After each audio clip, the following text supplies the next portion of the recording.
illegal bills. Tulad nung last time. Hi, Jugs! 24K, boss. 24K yung ano ko. Nag-ano ako ng 2K. Nag-add lang ako ng 2K. Hi, kid! Hi, everybody! Sa mga taga-prime dito, DKSA and Satire, sa lahat ng mga bago, sa iba't ibang family. Welcome to my live, everybody. And thank you so much. Hindi, boss. Hindi ba si sana yun? Ano ba dapat gagawin sa mga empleyado na makitid yung utak? Tanggalin. Maraming naghahanap ng trabaho ngayon. Bakit, guys, if you're a company, bakit kayo mag-stick sa mga empleyado na makikitid yung utak? Diba? Ganito kasi may mga empleyado kasi na parang isang mali lang ng company. Sa lahat, mawawala na lahat ng ginawa ng company sa kanila. Okay? Sa isang pagkakamali ng company na sila lang din naman yung may kasalanan, mabubura lahat. Hindi mga shootang ina niyo. Diba? Akala kasi nila, hindi na makakahanap ng kapalit, ganyan-ganyan. Bakit? Kayo lang yung tao sa mundo? Kayo lang yung nangangailangan ng trabaho? Ha? Okay? Kaya pag may trabaho kayo, mahalin nyo. And you have to put yourself in the shoe of the owner or yung mga tao na andun. Hindi pwede makitid yung utak nyo. Okay? Hindi pwede makitid yung utak nyo dahil sa kakagawa nyo lang din naman yan. Alright? Manager sinisisi dahil sip-sip daw. Anong gagawin ng manager? Hindi siya magre-report sa boss niya? Sino ba yan?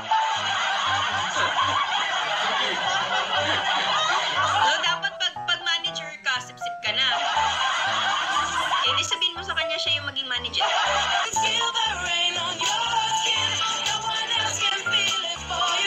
Uy, ito ha.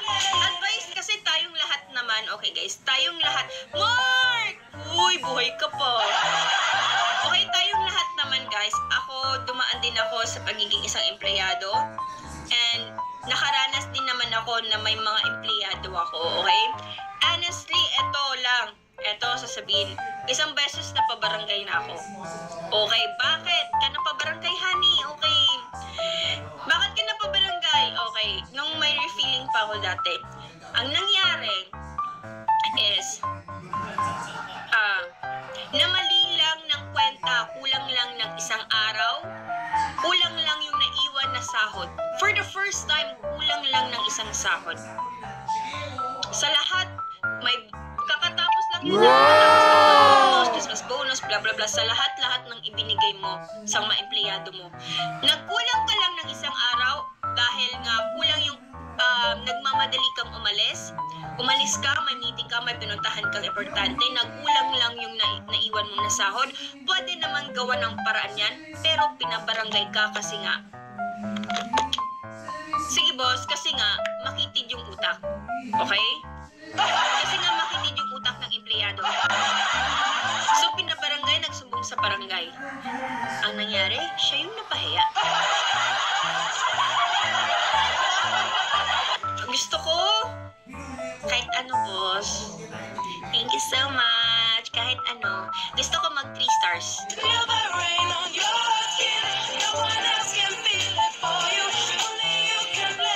me. Gusto ko niyang kiss me. Sometimes I wish that I could. Diba, ganon. O, ganon yung nangyari. So, nagpabarangay, ganon. O, sinong napahiya? Eh, siya din naman. Kasi sinabi ng barangay sa kanila, kayo din naman kasing mga empleyado kayo. Kasi tinanong siya, ilang beses nangyari na na-delay yung sahod mo, hindi naman. Kaya sabi ng barangay, ganyan yung problema sa inyong mga empleyado. Kasi minsan, yung sariling kapakanan nyo lang naman yung iniisip nyo. Yung kapakanan ng mga boss nyo, yung amo nyo, ng company o pinagtatrabuhan nyo, hindi nyo iniisip. Gusto nyo kabig lang kayo ng kabig, yung mga shootang ina nyo. Gumawa na lang kayo ng sarili nyong negosyo. Huwag kayo mga muhan. Itin ng utak nyo.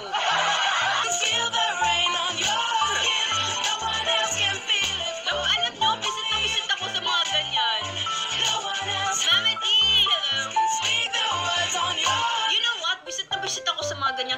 empleyado. Alam niyo yung walang, like, you always put yourself in the shoe of other people, okay? You don't have to judge.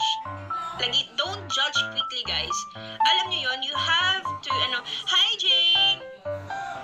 Kailangan nyo kasing kailangan nyo isipin yung mga nagawa ng ibang tao sa inyo. Hindi lang kayo kabig ng kabig. Lawakan nyo naman yung pag-iisip nyo. Hi Jay! Welcome to my live. Thank you so much for following. I'll follow you back. Okay.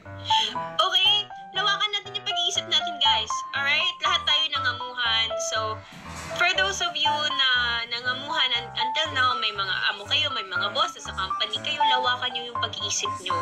Huwag lang naman yung sarili nyong kapakanan yung lagi nyong isipin. Okay? You have to put yourself in the shoe of other people.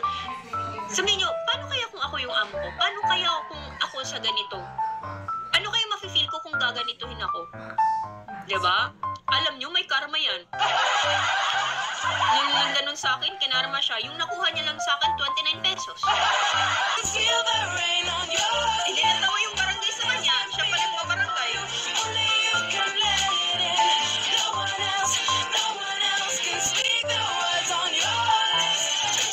Ayoko mga apply sa'yo, madam. Masungit ka ba? Masungit ba ako? Kung palpakan naman, syempre, masungit talaga. Wow! Alam nyo minsan, hindi alam ng mga amo nyo, hindi alam ng mga company kung saan sila lulugar. Kasi pag masyado naman silang magaan, pag masyado naman silang maluwag, may tendency kasi tayo, sali ako, tayo para magiging, we're gonna used to it, like maluwag, ganyan, chill. Tapos dumating yung panahon that there's changes. Pag mahigpitan lang ng konti, ay, mahigpit na, ganyan tayo. Kasi sanay tayo na hindi tayo panapakialaman, o basta ganyan trabaho, okay na yan, ganyan. Ipinapasahuran lang naman tayo. Pag ganyan, gawa ka na sarili mo. Huwag kang mangamuhan. Diba? Tapos syempre, guys, alam nyo ba kung bakit strict yung mga amo nyo, yung mga boss natin minsan?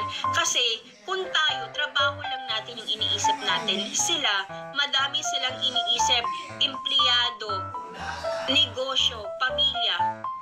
Buti nga tayo, trabaho lang. Yan lang, kung ano lang yung binigay sa inyo, yan lang yung Nice. yan lang yung trabaho mo, because other people is doing their job. Other people is doing others' job, okay? Wala akong pakalam sa'yo, Coco Basher kayo. Diba? Yung mga amo natin, dami-dami nilang iniisip. So, kaya nga sinasabi ko, kailangan mong intindihin, hindi sa isang pagkakamali lang. Gaganyan ka na, aalboroto ka na. Tapos at the end of the day, talo ka. At kasi, shootang ina ka.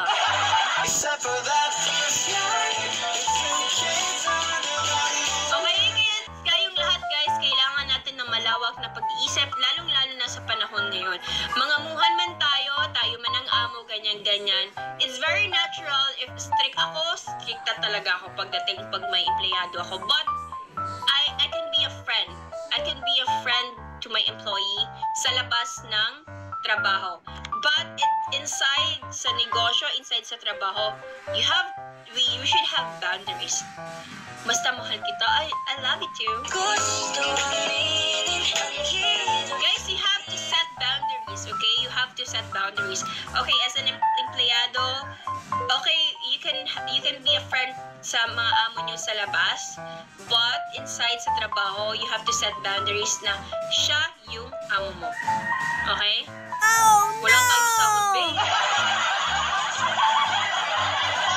Wala pang sahod, babe.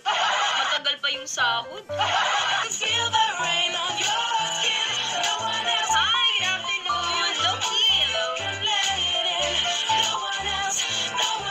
Okay, guys, ganyan dapat yung gawin nyo. You have to set boundaries, okay?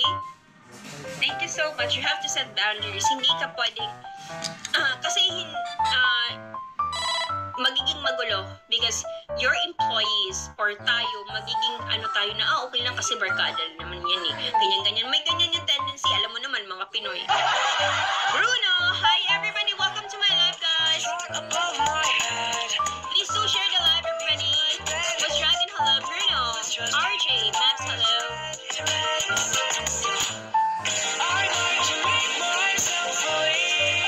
Hi guys, welcome to my live. Johnson.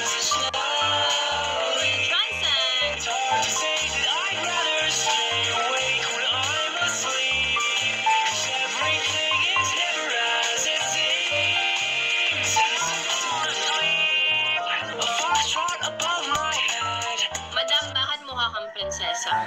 Kasi pinanganak po kasi ako sa kaharian namin.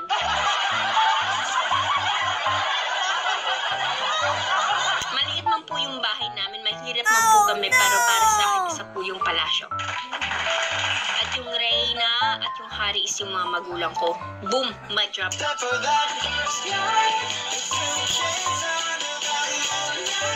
Hindi nagbabase ang isang palasyo sa lahi or sa liit ng bahay. Okay? Kahit gaano kalaki, kahit gaano kaliit, yun ang magiging palasyo mo. Ikaw ay isang prinsipe at prinsesa. The king and queen is your parents. Gaano man kalaki, gaano man kaliit ang bahay niyo or yung ano niyo. Okay? You know what I mean? Bakit lang ako? Hi, shout out to Mom Ellen, the manager, Mom Ellen, Mom Jeff from Philcham. Hi guys, hi everybody, welcome to my live.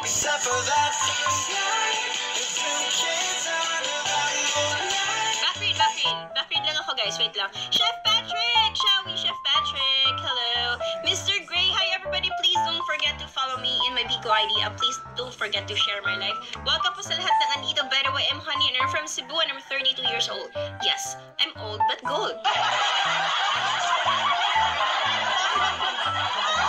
Guys, thank you so much. Maraming salamat po talaga sa mga nanonood, sa mga andito. Kung tatanungin niyo po ako kung ano yung content ko, guys, hindi po ako singer, hindi po ako dancer. Wala po kayong makukuhang matinong usapan sa live ko. Huwag niyo lang po ako utangan kasi wala po akong pera.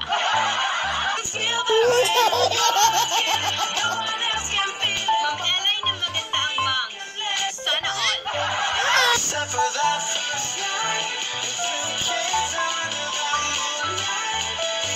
What if magbagsak naman kayo dyan sa mga nagpapa-shoutout?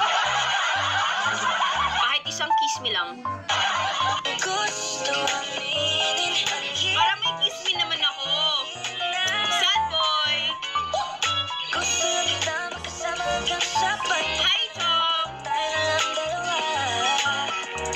Uy, Mars, ano nang balita? Hindi yan yung gusto ko, Marcos. Yung dito, yung 500.